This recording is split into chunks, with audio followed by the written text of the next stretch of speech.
حبايبنا وأهلنا، يا رب دايما تكونوا بألف خير وصحة. بنشكركم جدا جدا من قلبنا على كل الدعم والمحبة والثقة دي. بجد تفاعلكم ده هو اللي بيدينا دفعة نكمل. فعلا دعمكم ده حاجة كبيرة قوي لينا. وعشان كده مش هنبطل نفكركم، لو سمحتم يعني ادعمونا باللايك والشير، وأكيد اشتركوا في القناة وفعلوا الجرس عشان تبقوا معانا على طول ويجيلكم كل جديد. بالظبط كده. النهاردة بقى هنبص بصة سريعة كده على شوية قصص وشخصيات الكلام كتر عنهم قوي مؤخرا في دايرة اليوتيوب. مواضيع سخنة فعلا. هنحاول نفهم كده ايه اللي بيحصل ونفك الخيوط دي اللي داخلة في بعضها بين القصص المختلفة. الهدف بس نلقط أهم النقط اللي اتقالت. تمام، والتركيز كمان هيكون على فهم الدوافع المختلفة وردود الأفعال وإيه التأثير المحتمل لكل ده على الناس دي وعلى المتابعين كمان. نبدأ بمين؟ نبدأ بصدفة. القصة دي عاملة دوشة جامدة. قصة المساعدة اللي سابت الشغل دي. بالظبط.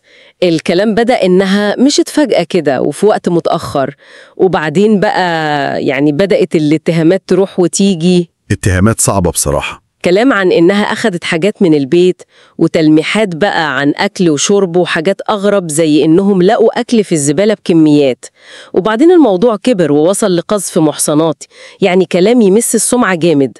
والملاحظ قوي هنا هو التناقض، في كلام صدفة نحساها مرة وتقول منظمة، ومرة تانية كلام تاني خالص واتهامات بالاستهلاك الزايد لحاجات البيت. رغم إنها عاملة عملية تكميم والمفروض أكلها قليل، مش كده؟ بالظبط. وفي كمان نقطة ظهورها بالذهب ده وشراؤه بكميات، مع إنها قبلها كانت بتقول إنها معهاش فلوس. البعض ربط ده بمحاولة تأثير على طليقها أو استفزازه. وهنا لازم نقف عند نقطة تانية خالص ومقلقة بصراحة، وهي صحة بناتها. أيوة، نقطة ظهورهم في اللايفات. ظهورهم وهم تعبانين، بالذات البنت الصغيرة لما سخونيتها عليت ووقعت قدام الكاميرا واللايف مكمل عادي، والتركيز على شراء الدغب. ده يخلي الواحد يسأل فين الأولويات؟ فعلا استخدام الأطفال في المحتوى ده بالذات في وقت تعبهم ده موضوع محتاج وقفة وتفكير. طيب ننقل على شخصية تانية برضو عليها كلام كتير، دودو شانيل. دودو شانيل وعمليات التجميل. بالظبط. العمليات الكتير دي الناس مقسومة نصين، هل ده اهتمام بالنفس عادي، ولا الموضوع زاد عن حده وبقى تغيير كبير في الشكل لدرجة في ناس بتقول تدمير؟ وغير عمليات التجميل في كلام كتير برضو عن حياتها الزوجية، مشاكل مع جوزها، إشاعات طلاق وانفصال. هي بتشارك تفاصيل كتير قوي. وهو ده الغريب بقى، إنها بتشارك تفاصيل دقيقة، ممكن مشاكل كمان، وبعدين بتزعل قوي لو حد انتقد أو علق. طب ما هي اللي فتحت الباب ده وفي كمان التناقض في كلامها عن فلوسها وعلاقتها بجوزها. تنتقد التدخل، بس في نفس الوقت ممكن تستخدم عناوين أو تلميحات تجذب التعليقات دي. دي المعضلة بتاعت ناس كتير على السوشيال ميديا، إزاي يحافظ على التفاعل وفي نفس الوقت يحمي خصوصيته. نروح بقى لعيلة تانية، عيلة حوارات والخلافات اللي ما بتنتهيش بينهم. حمدي ومحمد ومحمود وحسن. الخلافات دايما موجودة، بس الجديد المرة دي ظهور محمود مع محمد وآلاء في لايف، وده عمل ردود فعل جامدة قوي. بالظبط، خصوصا من ولاد أختهم الله يرحمها زياد، نيرة وزياد، عملوا لهم بلوكات. وده ممكن نربطه بحالة زياد النفسية اللي هو نفسه اتكلم عنها واشتكى انه مفتقد والدته قوي. واضح ان الولاد دول عليهم ضغط نفسي كبير بسبب الخلافات العائلية دي اللي بتتلعب قدام الناس. وفي كلام كمان ان محمد وآلاء ممكن يرجعوا مصر قريب عشان يكونوا جنب ولاد أختهم. وده يبين قد إيه الشهرة والمحتوى ده ممكن يعقد العلاقات الأسرية فعلا. نختم بقى كلامنا النهاردة بأم جوجو أو أم جنى، اللي قصتها برضو عملت جدل كبير قوي الفترة الأخيرة.